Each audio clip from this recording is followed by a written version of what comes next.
Assalamualaikum warahmatullahi wabarakatuh.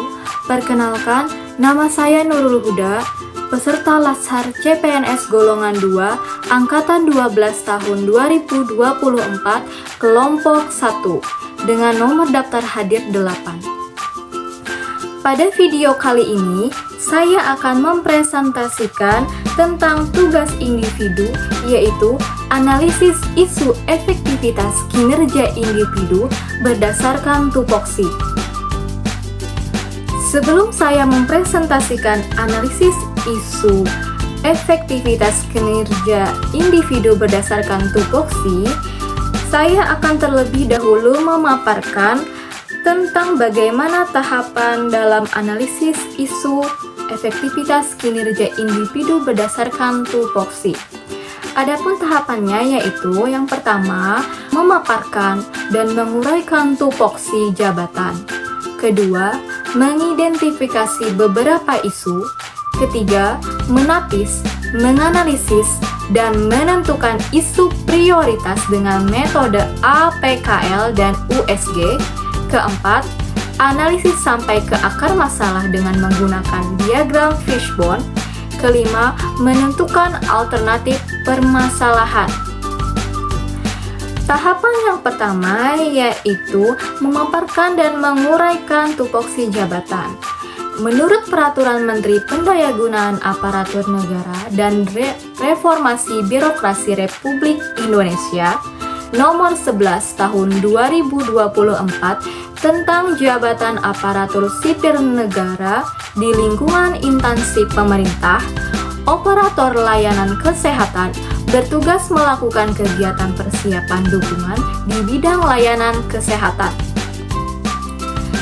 Adapun tupoksi dari operator layanan kesehatan di puskesmas antara lain: 1. Mengelola rekam medis pasien, memastikan kelengkapan dan keakuratan data. 2. Melakukan pengelolaan surat menyurat dan dokumen terkait pelayanan. 3. Membantu dalam pelayanan administrasi pasien seperti pengisian formulir, penyerahan kartu berobat, dan lain-lain. 4. Memberikan informasi dasar kepada pasien mengenai pelayanan yang tersedia di puskesmas. 5. Melakukan tugas lain yang diberikan oleh atasan terkait dengan operasional pelayanan kesehatan. Dan tahap berikutnya yaitu menganalisis isu atau masalah berdasarkan tupoksi. Isu yang saya dapatkan berdasarkan tupoksi yaitu yang pertama, belum optimalnya pencatatan register rekam medis di pendaftaran. Yang kedua, keterbatasannya sumber daya manusia di tata usaha. Ketiga, belum kooperatifnya pasien dalam persyaratan pendaftaran. 4. Belum optimalnya pencarian surat masuk dan surat keluar dalam penggunaan sistem manual buku agenda. 5. Belum optimalnya SOP di bagian pendaftaran. Setelah kita mengidentifikasi isunya, kita akan melakukan tahapan berikutnya yaitu menapis, menganalisis, dan menentukan isu prioritas dengan metode APKL dan USG. Metode APKL yaitu metode singkatan dari A. Aktual, B. Problematik, K. Kekhalayakan, L. Layak. Sedangkan metode USG yaitu singkatan dari U. Urgensi, S. Keseriusan, G. Pertumbuhan. Dan hasil dari analisis semua isu terlihat pada tabel berikut ini. Ini adalah hasil tapisan isu dengan metode APKL. Di sini kita akan mengambil 3 isu dengan metode APKL. Yang pertama yaitu belum optimalnya pencatatan register rekam medis di pendaftaran. Yang kedua, belum optimalnya SOP di bagian pendaftaran. Dan yang ketiga, keterbatasannya sumber daya manusia di tata usaha. Setelah itu, kita akan melakukan tahapan lainnya yaitu menapis lagi menggunakan metode USG. Hasil dari analisis isu dengan USG yaitu terdapat satu isu yang akan kita ambil dan kita cari akar permasalahannya, yaitu isu belum optimalnya pencatatan register rekam medis di pendaftaran.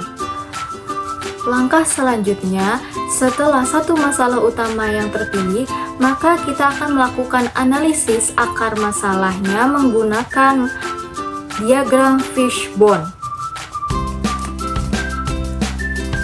Di sini dapat kita lihat penyebab dari belum optimalnya pencatatan register rekam medis di pendaftaran, yaitu kurangnya ketelitian dalam proses pencatatan register rekam medis, belum tersusunnya format register rekam medis sesuai kebutuhan, belum terlaksananya kegiatan audit dan monitoring berkala, dan yang terakhir, belum adanya backup sistem untuk membantu penyimpanan. Langkah selanjutnya adalah alternatif pemecahan masalah. Dalam isu permasalahan belum optimalnya pencatatan register rekam medis di pendaftaran, terdapat akar masalahnya, dan pemecahan dari alternatif pemecahan masalah tersebut yaitu membuat daftar periksa atau checklist yang harus diisi oleh petugas setelah menyelesaikan pencatatan.